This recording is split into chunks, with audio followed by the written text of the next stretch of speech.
Le 4 juillet 2012, alors que bon nombre d'entre nous étions en vacances, des centaines de chercheurs se sont regroupés dans les locaux du Centre européen pour la recherche nucléaire, le CERN, situé près de Genève, en Suisse.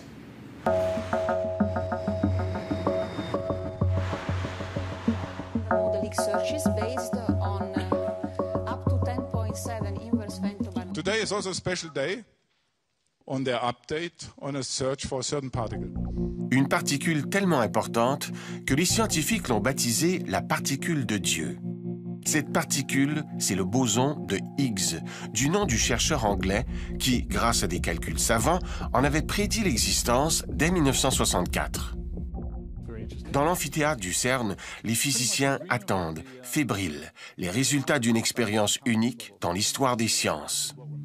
Car cette expérience permettrait de trouver la pièce manquante dans la théorie très complexe que les scientifiques ont développée pour expliquer la formation et le fonctionnement de notre univers. Mais avant d'en arriver là, le chemin a été long. Pendant longtemps, le modèle de base de la matière s'arrêtait à l'atome, avec tout autour les électrons et au centre le noyau, composé de neutrons et de protons. Mais dans les années 50 et 60, les physiciens ont commencé à constater l'existence de particules encore plus petites. La théorie de l'atome ne suffisait donc plus pour expliquer la matière. Il fallait un modèle plus complet, que les physiciens ont appelé le modèle standard de la physique des particules.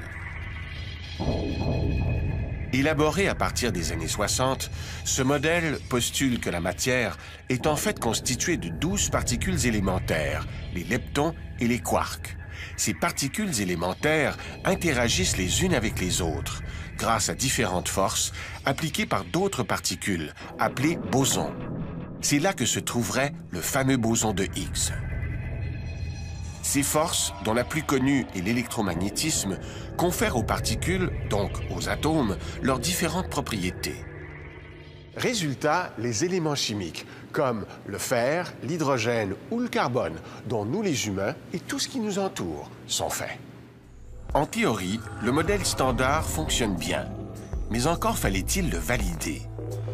Les physiciens ont donc conçu des instruments sophistiqués pour vérifier l'existence de ces particules élémentaires. Ce sont les accélérateurs de particules, aussi connus sous le nom de collisionneurs. Il en existe des dizaines à travers le monde. Leur travail consiste à projeter des morceaux d'atomes les uns contre les autres à une vitesse vertigineuse pour en briser la structure. Conséquence, les particules élémentaires sont remises en circulation. On peut alors les identifier et les analyser. Pour cela, des détecteurs et des ordinateurs de plus en plus puissants. Ce n'est pas une mince tâche, mais avec le temps, toutes ces particules ont été observées en laboratoire. Tout va bien donc. Pas tout à fait, car le modèle standard présente une faiblesse qui hante les physiciens. Ces particules ne devraient pas avoir de masse. Or, les expériences ont montré qu'à l'exception du photon, elles ont toute une masse.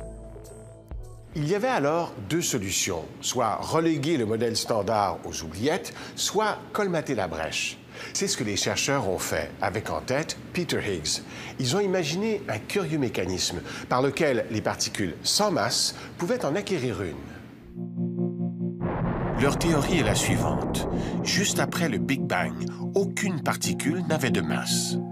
Mais lorsque l'univers a refroidi et que la température est tombée en dessous d'un seuil critique, un champ de force invisible, appelé champ de Higgs, s'est formé en même temps que le boson de Higgs, la particule qui lui est associée. Ce champ de force ralentit les particules de façon différente selon leur structure. Et chaque fois qu'une particule perd de la vitesse, elle acquiert de la masse. C'est comme un animal qui court dans la neige épaisse. Il ralentit.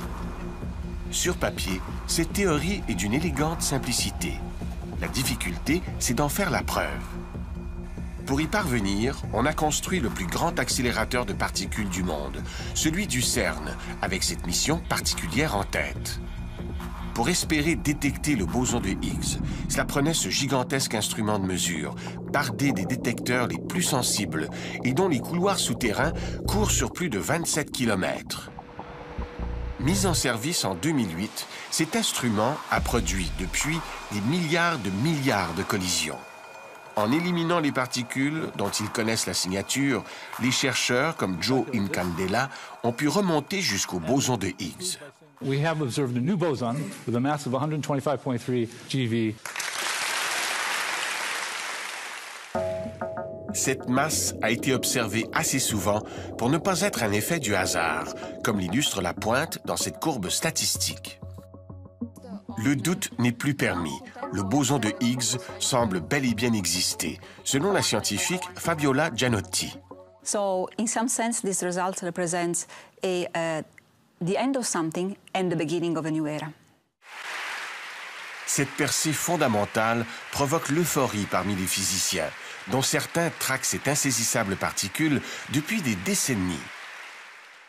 Enfin, la pièce manquante dans le modèle standard de la physique expliquant notre univers a été trouvée, au grand plaisir de Peter Higgs.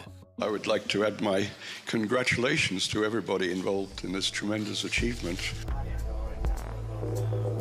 Mais les physiciens ne sont pas au bout de leur peine. Si le modèle standard représente actuellement la meilleure description que nous ayons de notre monde, il n'embrosse pas le tableau complet. En effet, la matière telle qu'on la connaît ne compose que 4% de l'univers. De quoi sont faits les autres 96%? De matière noire, d'énergie noire. Ce n'est pas tout.